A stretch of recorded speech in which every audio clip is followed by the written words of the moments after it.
दोस्तों, इस वीडियो के पिछले एपिसोड में हमने भारत की महिला रेसलर विनेश फोगाट की संघर्ष भरी कहानी के बारे में सुने थे। अगर आप उस वीडियो को मिस कर गए हैं तो डिस्क्रिप्शन में चेक कर सकते हैं। 2024 के पेरिस ओलंपिक्स में 100 ग्राम वजन ज़्यादा होने के कारण विनेश फोगाट को फाइनल से बाहर कर दिया गया था।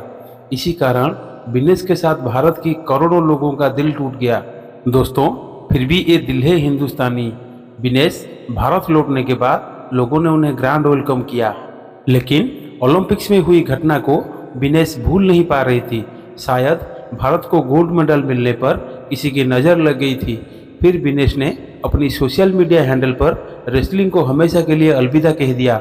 इसी के साथ उन्होंने अपने पिताजी के गुजर जाने के बाद का संघर्षों से भरी जिंदगी के बारे में कुछ लिखा था। आज हम इसके बारे में आपको समझाने की कोशिश करेंगे, जिसे सुनने के बाद शायद आप भी रो पड़ेंगे। तो स्वागत है आप सबको हमारा stories of dreams Hindi YouTube channel पर, जहां हम आपके लिए लाते हैं मज़ेदार और अनसुनी कहानियों का खजाना। विनेश फोगाट एक छोटी सी गांव की गरीब लड़की थी, जिसे ओलंपिक्स और उसका रेसलिंग रिंग के बारे में कुछ भी पता नहीं था। छोटी सी उम्र में उनका सपना था कि वो भी लंबा बाल रखेगी और हाथ में मोबाइल फ़ोन पकड़ के स्कूल कॉलेज जाएगी, दोस्तों से मन भर के बात करेगी, जैसा हर कम उम्र के लड़कियों का सपना होता है। उनके पिता, जो एक साधारण बस ड्राइवर थे, मेहनत करके अपने परिवार का पेट पाल रहे थे। विनेश के पिताजी ने उनके बच्चों को बचपन में कहा था कि वो नीचे रास्ते पर बस चलाते हुए एक दिन अपनी बेटियों को आसमान में एरोप्लेन पर उड़ता हुआ देखना चाहते हैं। श्री विनेश ने उनकी पिताजी का सपना पूरा किया था। विनेश उनके पिताजी का सबसे लाडली बेटी थी, क्योंकि वो तीनों बहनों में सबसे छोटी थी। बचपन में पिताजी का यह बातें सुनकर विनेश हंसती थी, क्योंकि वो इसका मतलब समझ नहीं पा रही थी। उनकी माताजी, जो उनकी भाग्य लिखने में प्रमुख भूमिका निभाई है, उन्होंने सिर्फ यही सपना देख रही थी कि उनकी सभी तीन लड़कियां बड़ी होकर ऐसी ज़िंदगी जिएं जो ज़िंदगी वो उन्हें कभी नहीं दे सकती। उनकी माँ हर वक्त सोचती रहती थी कि कैसे उनकी बेटियां अपने पैर पर खड़े हो जाएं और अपनी अपनी ज़िंदगी में आगे बढ़ें। उनकी माँ की सपने उनकी पिताजी के सपने से कई साधारण थे। फिर एक दिन जब उनकी पिताजी का देहांत हुआ तो उनके साथ उनका सपना भी जलकर राख हो गया। उनके पिताजी का जो सपना था कि उनकी बेटियां एक दिन आसमान में प्लेन पर उड़ रही होंगी और वो नीचे रास्ते पर बस चलाते हुए उन्हें देख रहे होंगे, विनेश ने वो बातें पीछे छोड़ दिया था। वो छोटी होने के कारण उस बात पर कंफ्यूज थे, क्योंकि वो उस बात की गहराइयों को समझ नहीं पा रहे थे। लेकिन कहीं ना कहीं उनके पिताजी की सपना उनका दिल में महफूज था। उनकी माँ की सपना भी टूटने लगा जब उनके पिताजी गुजरने के कुछ ही महीने बाद उनकी माताजी डॉक्टरों द्वारा 3rd स्टेज ऑफ कैंसर पहचाने गए। फिर 3 बच्चों की बचपन बिखर जाने के साथ साथ उनकी जीवन यात्रा बहुत ही कठिनाइयों से घिर गया। फिर विनेश के लंबा बाल रखने और हाथ में एक मोबाइल फ़ोन पकड़ने का सपना धुंधला पड़ने लगा।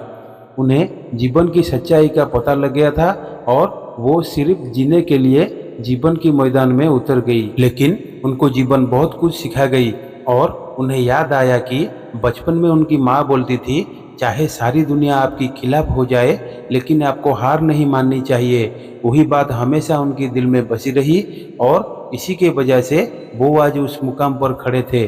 पिताजी के गुजरने के बाद उनकी माताजी ने उन्हें जीवन की संघर्षों से लड़ना सिखाया, जो उनकी ज़िंदगी में सही साबित हुई।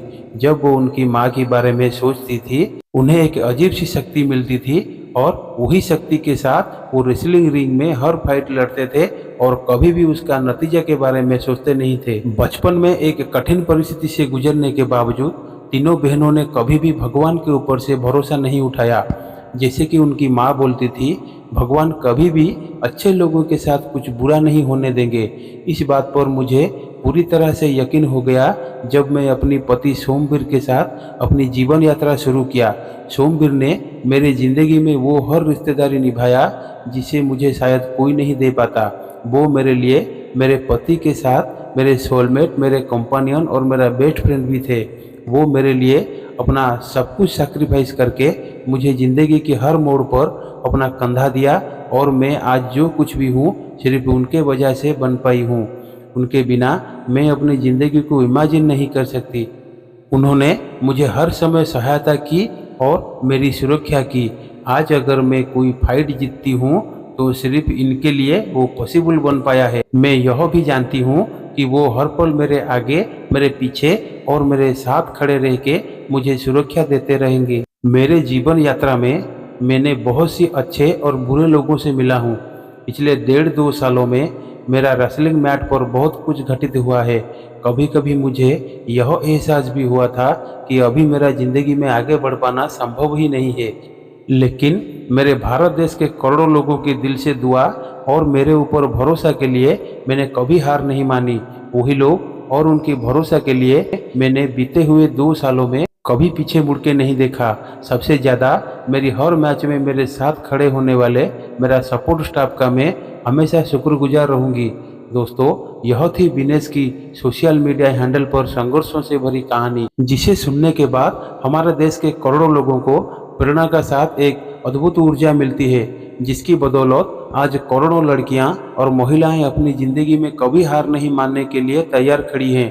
इसके साथ विनेश की अचानक से रेसलिंग कैरियर को अलविदा कहना आज भी लोगों के मन में एक उत्तर ढूंढने की कोशिश कर रही है। अगर आपको विनेश की अचानक रिटायरमेंट लेने के बारे में कुछ भी पता हो तो आप ज़रूर कमेंट करके हमारे साथ शेयर कीजिए। जय हिंद और ऐसे देश की खिलाड़ियों को हमारा सलाम।